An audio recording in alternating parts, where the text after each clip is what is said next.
Welcome to the show, ladies and gentlemen. Scale Bones back with another video for you today. And as you can see here, we got a box in from Amazon. Basic Amazon Prime box, as you can see. So we're going to be unboxing it. Now this isn't going to just be an unboxing video.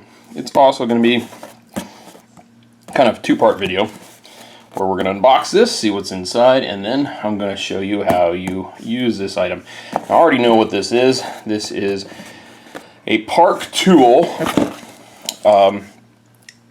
stand mount truing stand. Okay, so as everybody knows, for cycling, a truing stand for your wheels are quite expensive, and this one is a single-sided. You only true one side of the wheel at a time, but you can flip the wheel over and do both sides.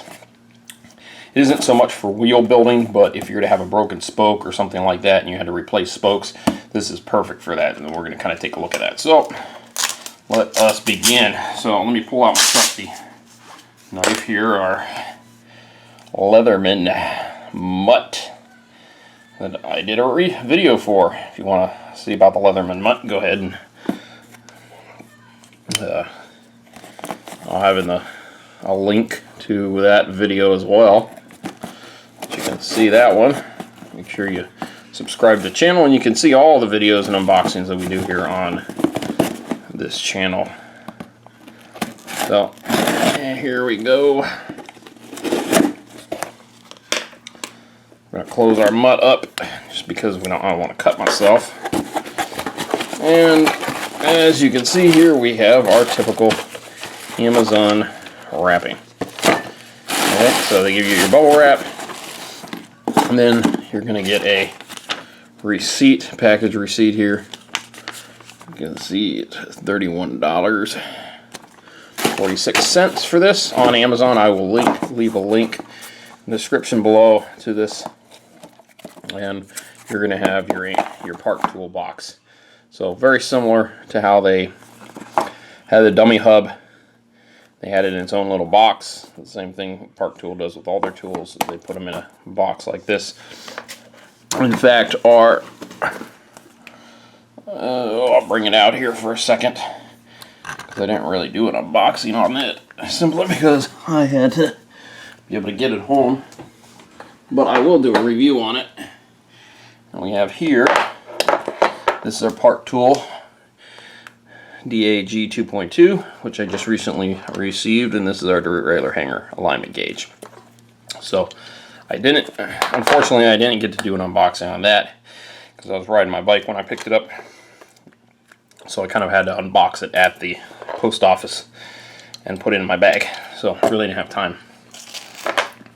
But hopefully we'll do a review on this guy as well. So looks like I got some more tape here, so pull out our knife once again. I wasn't expecting to do this twice. Go ahead and some of these boxes from Park Tool I like to save, just because they tend to be really nice.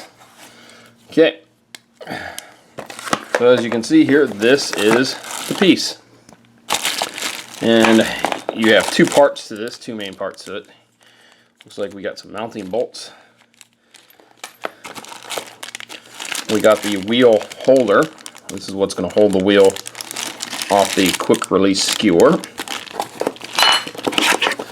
We got a secondary mounting bracket here, and this is this is the truing portion. This is what's going to push up against the wheel. It's not metal, it's plastic, so that you're not going to damage your wheels if you have carbon fiber wheels.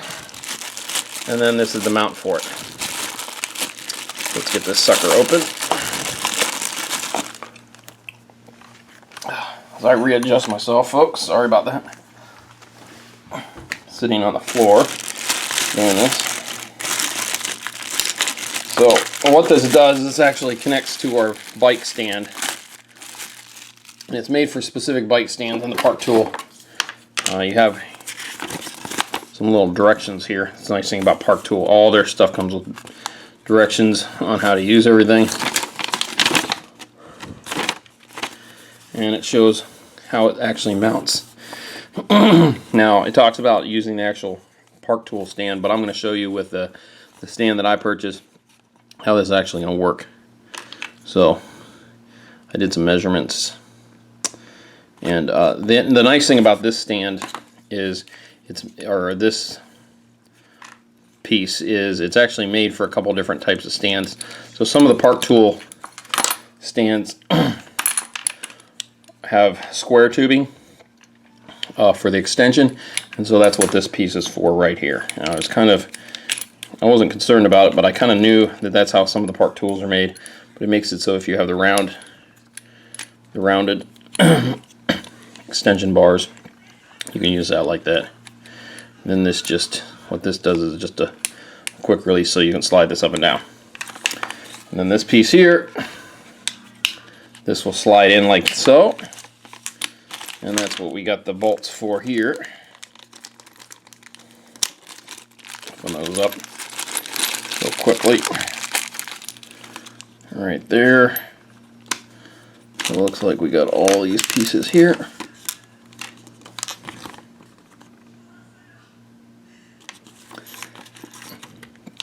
Okay, so what's going to happen is you're going to have a nut that goes in here, like so, just like that. And then you have this piece here.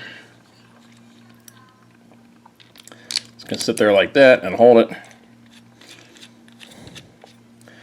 And then that's going to go, I'll allow this to move. Okay. And then you just tighten that up. And that's how you true your wheel. So, pretty simple device, nothing super complicated. The big issue will be mounting this part here. That still should be fairly simple to mount. So I'm going to get set up and started, and I'm going to get this thing, I'm going to try to get this thing mounted, and then we will continue the video. Okay, ladies and gentlemen, we are back, and as you can see, we have the Park Tool truing stand, truing bracket, wheel bracket on the bike stand. Now, this is not made for this stand. This is made specifically for Park Tool. This had two mounting holes down here with this bolt, as we did with the unboxing. Of course, there was no nuts. So this bolt here was the original bolt that went through the plastic bracket here. These holes are too wide apart, so I can use both of them. So what I did is I thought about making a bracket just to clamp this onto here, or onto here for that matter. It wouldn't have mattered how I'd done it, but I decided to do it this way because if I would have switched bolts here and gone up this way, the problem would have been that and clamped onto this bar here. Then the problem is I can move this bar up and down. It would have been fixed. So I want to be able to move this bar, this up and down, and adjust this. Because normally on the Park Tool one, this will go at the top, and then this would be down towards the bottom. But we're doing it a little opposite. So this is where you're going to actually hang your wheel from. And then up here, this is what's going to actually touch the rim and true it. So what I did is I got a piece of metal and I bended the metal around here to supply some support. I put one bolt. I got a bunch of nuts and some washers. I used 2 flash washers and 1 lock nut like this. So I put a 1 flat washer behind this bolt that came with it. And then on the other side, I put a flat washer and 1 lock washer. And then I used that's the largest nut I could get. And I tightened that down all the way, got that really tight. And then on top of that, I put 1 wing nut to keep that nut from popping out. And that is holding it together. So if I come around the other side here, you can look at it. There we go. So that's holding it in. And then I took this piece of metal and I bent it around. Now this is going to be kind of a permanent fixture for me.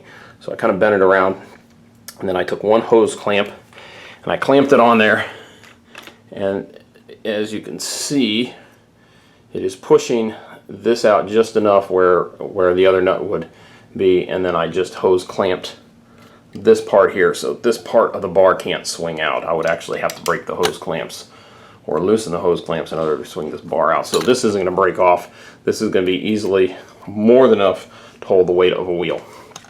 Okay, so the next thing we do, as you can see, we have our bike mounted up there. Normally I'd have our bike down on the ground or something, but because I took out the front wheel, I don't want it sitting on the forks. So showing you here that this can support both. So we're going to take our wheel, here we have our front wheel, and we're going to set it right in there. The only problem is, if you notice, by the way, move that out of the way just like that. That's how that works. So you move this out. This is plastic, you're not going to damage your wheels. So if you notice though, our wheel's just kind of hanging there. And you could flip it around and do the other side as well, just like so. And so as you see there, our wheel is just sitting there, so what we'd have to do is we need to take and tighten down the wheel like that. Okay, so now that your wheel is tightened down, if you notice, we can spin it. Then you want to kind of look over the top of it because it's kind of looks like a little bit of an optical illusion. I bring this as close as possible. I touch it. Okay, so I'm just barely touching it. Okay, I don't hold it down, and I bring it out like not even a half a millimeter, just barely tighten it down just a little bit at a time with my thumb. That's the nice thing about this being plastic. You also have this little bar here, so you can kind of move it with your thumb. Get that tight. As you can hear, there's a little bit of rubbing. Okay, but if you're not spinning the wheel really fast, because it's out of true by maybe a half a millimeter, this wheel is. I mean, technically it's within true. So you hear that little bit of rubbing, which you're going to get from the plastic. It's just part of the way it is. So you get on its closest port. In reality, you don't really want this completely touching the wheel, because you want to be able to spin the wheel. So you want to adjust this out, not a lot, within, you can see there, almost a millimeter. Oh, sorry, my finger got in the way.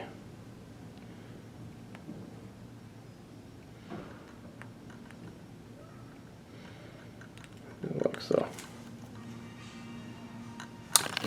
And then, as you can see, let's see here. Actually, see it. See how the gap gets a little wide. That's the widest point, and then it gets close, super close. So as you can see, I could do a little work on this wheel and true it up, but that's going to be pretty close. And of course, you want to make sure that this is square at the top, which it isn't.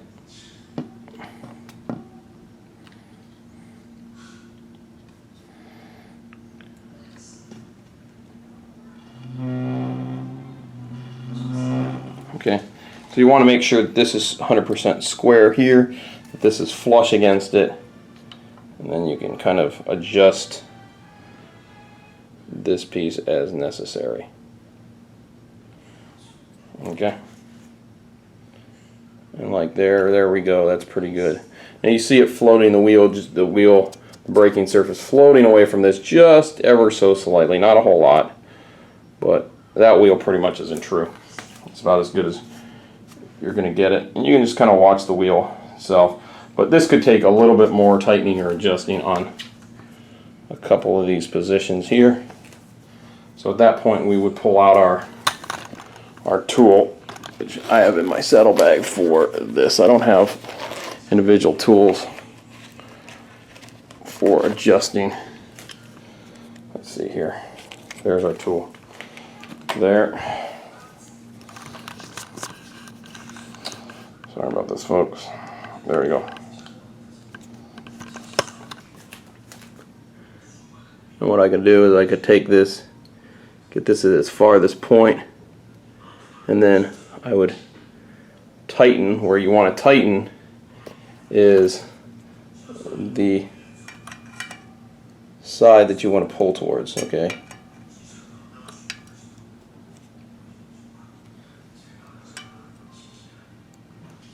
So what I would do is I would sit and I would tighten the nipples in the direction.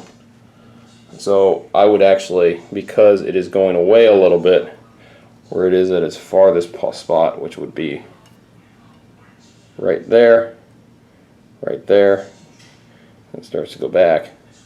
So right about there, I would actually pull, I would tighten this spoke up right here, just a little bit, not a whole lot.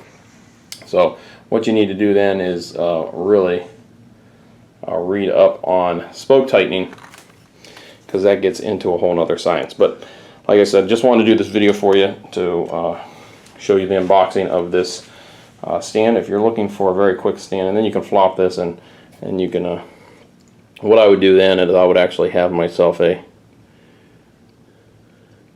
marker, and I would mark these nipples where that I would need to adjust, flip it around, and then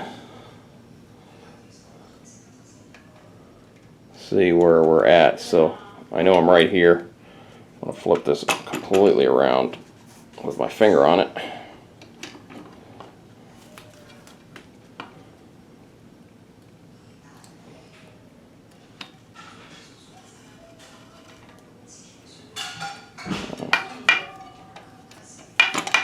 Put it completely in. Adjust this up.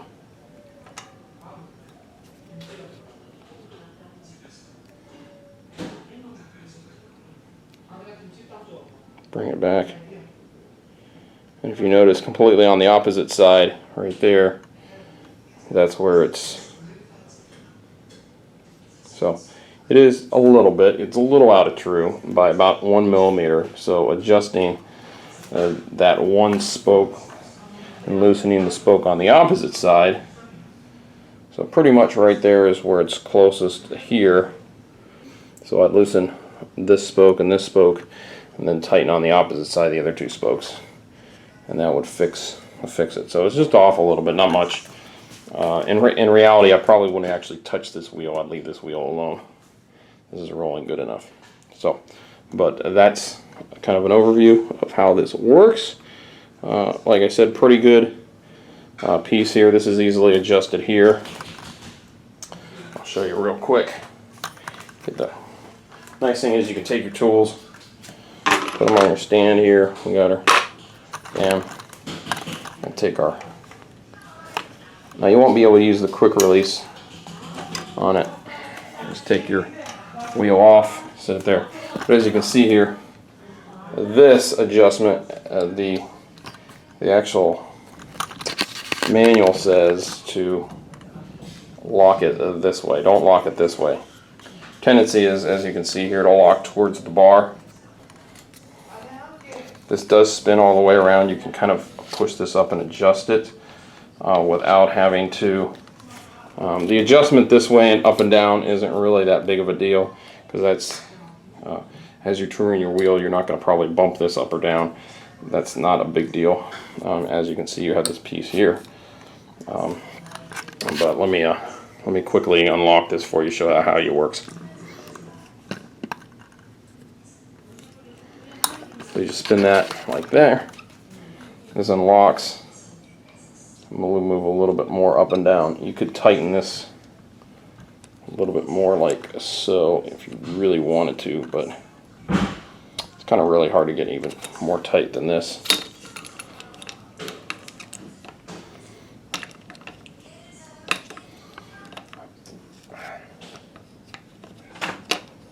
So it'd have to be tightened like that, and then you could put this back on, but I don't really see a need to tighten it even more than what it already is. It's pretty tight as it is. This is never going to be so tight on this bar that it doesn't move up and down on the bar. So no need to really crank down on that. So you don't want to break this piece. This is plastic. This whole thing is plastic, and the only metal parts are your bolt here and the quick release piece here. So that's it for me today with this video. And like I said, that is the Park Tool single-sided single-sided, you know, shoot, what's the name of that thing? Hold on.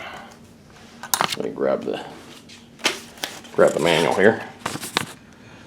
TS-25 repair mounted wheels truing stand. Repair stand mounted wheel truing stand. So, that's your manual, by the way. Biggest information you get is on the back. And actually how you mount it. See, normally you mount it this way. You mount it up at the top, right there. And you put that down there on the bar. But we didn't have that capability. Obviously this is not a Park tool stand. But as you can see, for an extra $5, we got some pieces here. I will leave in the description below what actual pieces I got. And I got them at Benson's, does it best. You can get them at Home Depot or Lowe's or wherever. That was just the most convenient for me. And you could kind of mount this pretty much any way you want. If you wanted to, you'd actually take this bracket, cut a slot in it, and just use one of these guys and just completely mount it that way, and only have it strapped on using this hose clamp. And I'm sure there are other ways you can actually make a permanent mount that would be probably a little bit better. I'm sure you could find all kinds of ways to do this, but this worked best for me. I wish the other way would have been to drill these holes out on this and then just mount it with the original screws that are here. And I'm sure you could, but the holes on this were so close to the edge I didn't really want to drill it out and risk, you're probably not going to weaken it, but I didn't really want to do that. So that is a possibility if you wanted to do that. And these are the right length. This was a little off. This would have been a little off, so tapping both of them, it really wouldn't have fit properly. So I just did it that way. And that's my rig. So folks, hopefully you enjoyed this video. Give it a thumbs up if you liked it, and make sure you subscribe. Keep watching.